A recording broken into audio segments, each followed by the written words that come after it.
All right, it's Friday, June 19th. We got 5 games on the card tonight that we're going to go over, and they include some of the best starting pitchers in Major League Baseball. But does that mean it's worth backing them?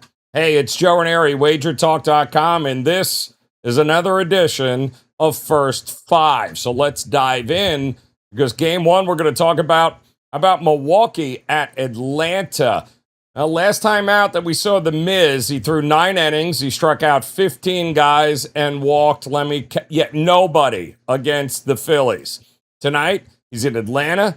He draws an offense that has been, one of the worst in baseball against right-handed pitching over the last couple of weeks. So the question isn't whether Milwaukee wins this through 5. It's whether the price has anything left to give us. Because the Miz is the real deal. 1.34 ERA. The underlying metric says he's more like a low 2 ERA starter, not exactly a 1.3, but it's still one of the best arms in Major League Baseball, and we all know it. He's striking out, just about everybody. He's not walking anybody, so there's no hidden trap door here with him. Atlanta, over the last couple of weeks, has come back down to earth because they've been one of the worst offenses in baseball, especially against right-handed pitching. 637 OPS comes in 29th out of 30 teams over the last couple of weeks. Olsen and Harris are doing some damage individually, but as a unit, they just can't get anything started, especially against right-handed power pitchers. And on the other side, that helps Milwaukee even more because Martin Perez is going for the Braves. 2.90 ERA, but don't trust it because the underlying numbers say, much closer to a mid-4 starter. And Milwaukee, over the last couple of weeks, has been one of the better lineups in baseball, certainly against left-handed pitching. 6th, in fact, in the league against lefties over the last couple of weeks. Churio Contreras crushing the ball right now. And they get to face a guy whose ERA, not exactly great. So Milwaukee, through the first 5 at minus 215 as an open, boy, is that chalk. It's also priced, though, exactly where it should be. So the lean is the favorite, obviously. But given the way the Braves' bats have struggled lately, I would look at the first 5 run line for Milwaukee in this one before I laid over $2 with them on just the money line there. And in game 2, let's talk about another tremendous pitcher as San Diego traveling to Globe Life to take on the Texas Rangers. And Jacob deGrom back on the hill, only the market is asking you to lay nearly 2-1 to ride with him through 5 innings here. Funny, since the full game money line also happens to be around minus 155. And even though the Texas offense has been putrid, we're talking 30th in baseball against right-handed pitching over the last couple of weeks. 30th. So what does the price actually buy you then? Well, it buys you deGrom, of course. 3.17 ERA. And here's the shocker. I hope you're ready for it. The underlying metrics say he's like a mid 3-point starter, 3.0 ERA starter, which is still ace in my book. He's still top of the rotation guys because he's missing bats at a ridiculous rate still. And once again, he's not walking a whole lot of people. So he's certainly got that frontline rotation stuff going for him. The other side is where this gets interesting, though, because the Padres are sending Randy Vasquez to the mound. 3.63 ERA. That looks good on paper. But what's under the hood says he's closer to a 6 ERA pitcher. He's not missing bats.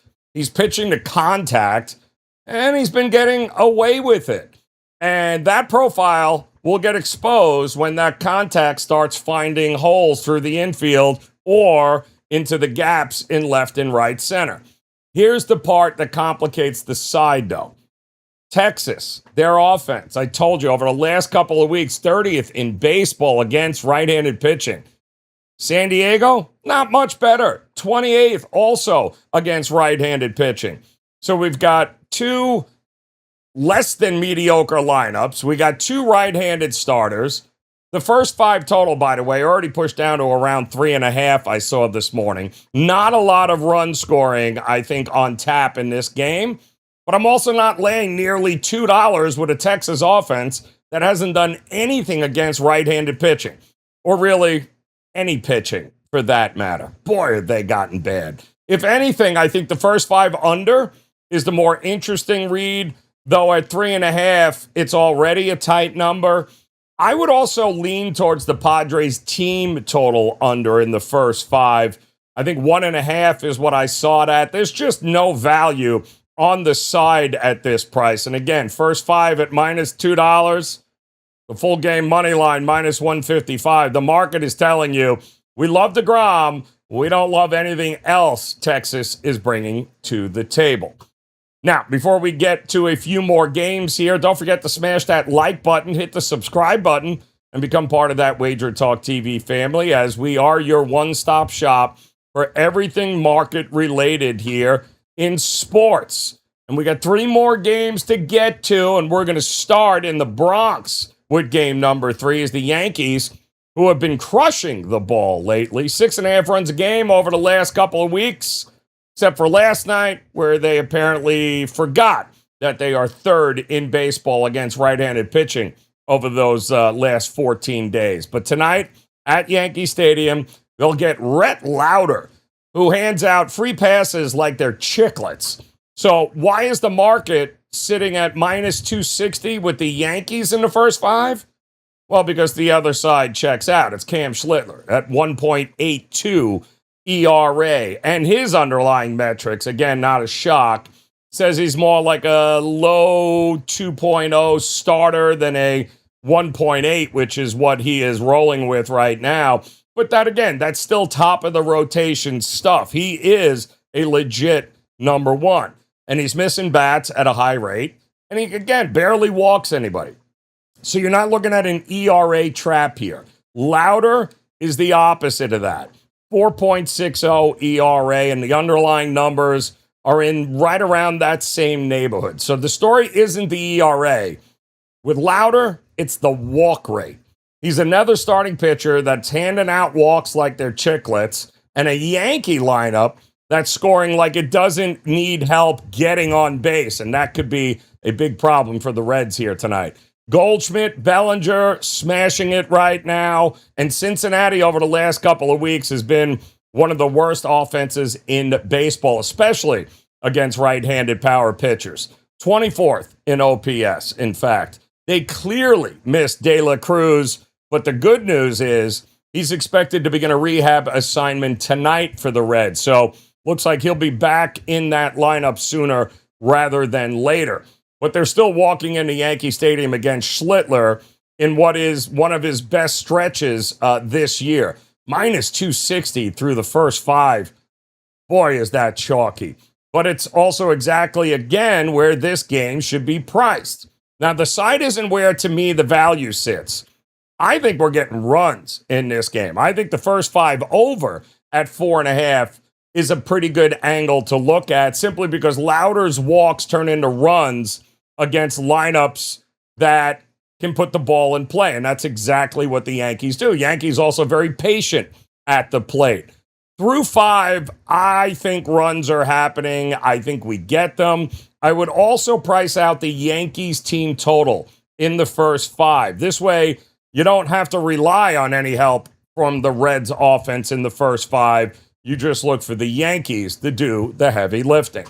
All right, we've got a game 4 we're breaking down out in L.A. as the Orioles are taking on the Dodgers. Now, last time out, Sasaki got crushed for 7 earned in 4 1/3 against the White Sox. So ask yourself, why is the market putting this at such chalk right now? Dodgers at minus 185 through the first 5 at Dodger Stadium? Well, because who's pitching on the other side is just as worse. Now listen, Sasaki, 4.76 ERA. The underlying numbers say he's been a bit better than that, but we're still talking mid-4, like 4.50 ERA. Nothing even remotely close to a number 1 or number 2 starter. Certainly everyone thought he was going to be a frontline arm, but he is anything but that for the Dodgers. Now, he does miss bats, but walks, shocker, are a problem. He's vulnerable with command. On the other side, well, that's Gibson. And this is where this game is going to be decided. 5.91 ERA. Underlying metrics say he's more like a 6.50, 6.60 starter.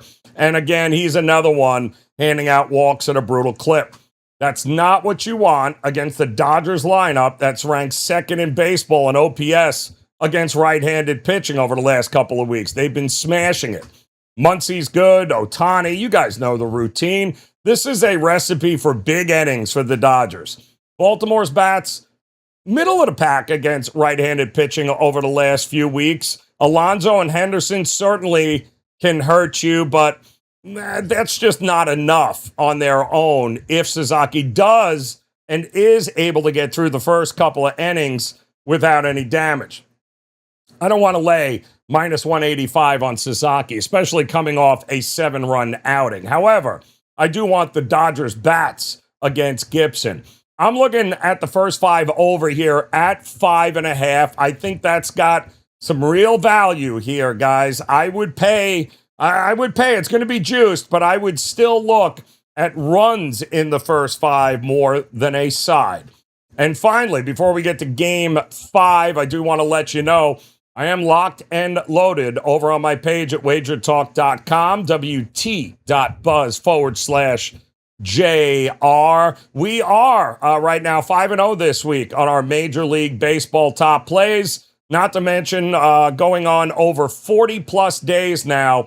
We are hitting at a 61% clip. We're nearly 45 units in profit. Now would be a good time to partner up here and lock yourself in for the rest of the Major League Baseball season here. We've got great packages, 3 days, 6 days, all access pass. There's no reason for you guys to miss another winning play. In fact, we had another free play winner last night here on my page at WagerTalk.com. I'll have another one posted for you. Make sure you check that out.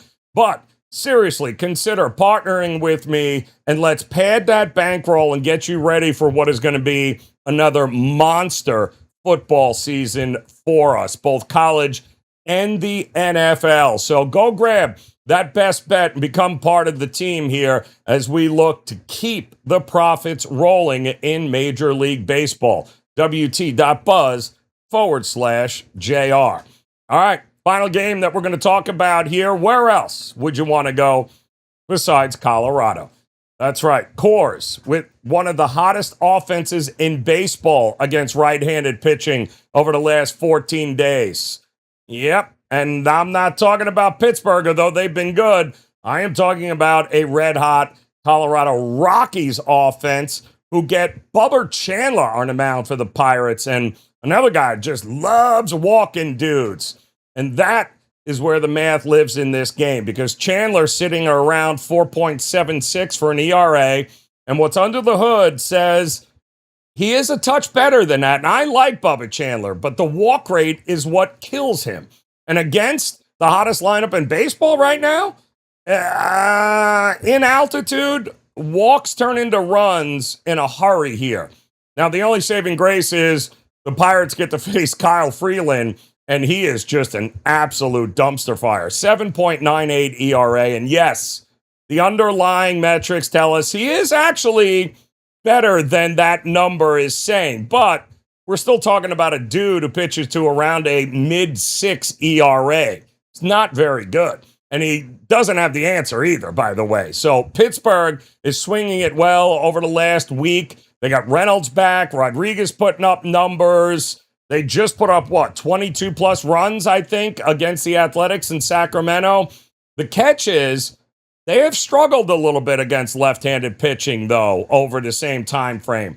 So Freeland might handle them a bit better than what that nearly 8 ERA suggests, but that doesn't change the fact that Colorado is crushing the ball. Karras and Castro absolutely killing it at Coors against a guy who loves to walk everybody. Now, he does have some swing and miss stuff. We know that there, Bubba Chandler. But most of the time, he's got no idea where it's going. And to me, in the first 5, that means runs are coming.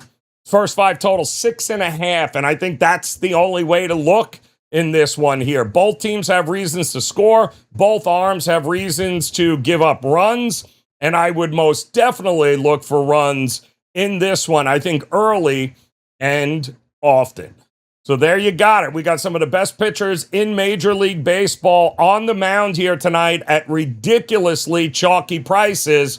But as we just went over, chalk doesn't mean that you have to lay these monster numbers on the money line. That's why I love the first 5, guys, because there's plenty of ways to skin that cat, so to speak. And I think the totals, some of the team totals, and even laying the run line in the first 5, lay that half a run. I think there are some big value numbers available in the first 5 with some of the best arms the league has. So that's where I'm looking here tonight. Don't forget, hit that like button, subscribe button, become part of the WagerTalk TV family. Make sure you head over to my page and pick up that best bet here tonight. One of my favorite top plays on the card is locked. It is loaded. You can visit wt.buzz/JR. Take the shortcut code. Go grab that play. Check out my free play page as well. We are just dishing out winners like they're chiclets here, guys. Hop on board. Certainly hope that we'll see you around again. This is a daily series. It's going to be dedicated just to MLB games in the first 5. Drop a comment below. Tell me your thoughts on some of these first 5 games here tonight. And make sure you come back and join us for another edition of Wager Talk's First 5 here on YouTube.